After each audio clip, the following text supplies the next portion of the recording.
Now, another thing that you may well have noticed in amongst everything else today, and yes, I'll get to the Voice polling and tell you some of the things other people have not about why this does not seem to be the slam dunk that it may be, but we'll see. Which is, well, Newspoll today showed that Australians are living the life that we have been talking about consistently since the election, which is the financial squeeze has been hurting and people are now starting to show it in the polls. Now, on two-party preferred, because of preferences, Labor would most likely be re-elected. Whether it's with a majority or not, well, that's all to have a look at here. You see, Labor Party vote is now down below the LNP. The LNP being up to 37% means they might be able to hold on to everything and maybe take one back or two. But if the Green vote continues to increase, guess who it eats into? The Labor Party, which would mean exactly what I've been talking about all the way along here, that the Greens are coming to eat Labor and may well rob them of the chance to have 76 seats in the Parliament. That is the reality when the Prime Minister wants to go off on all of the frolics which he has of recent months.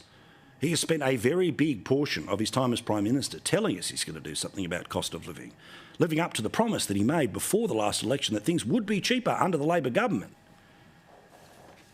But as you know, he's been off on a whole bunch of other things. Now, he says that cost of living is the number one priority, but Australians don't believe him. You see, the Leader's net satisfaction levels, and I'll save you interpreting the graphic, the red that went really high was when he was popular after the election. The current red that is now -1, meaning more people are dissatisfied than satisfied with his leadership, is because he may say he's all about cost of living. But it seems that every single day, including today, every chance he has, he's talking about the referendum.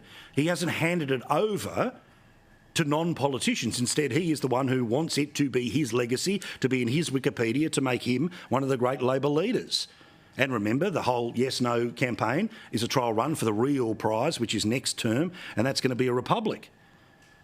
Now, in the past couple of months, he's been banging on about the Voice. He's been spending time at the sideline of the Matildas, there for every single one of their wins, and then when they didn't win, he didn't go anywhere near them.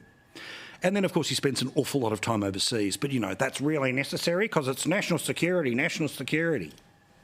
And maybe a reason why some people are starting to turn on the government, at least send a message via the polls, mate, don't guarantee yourself a second term. Don't guarantee yourself a majority in the second term.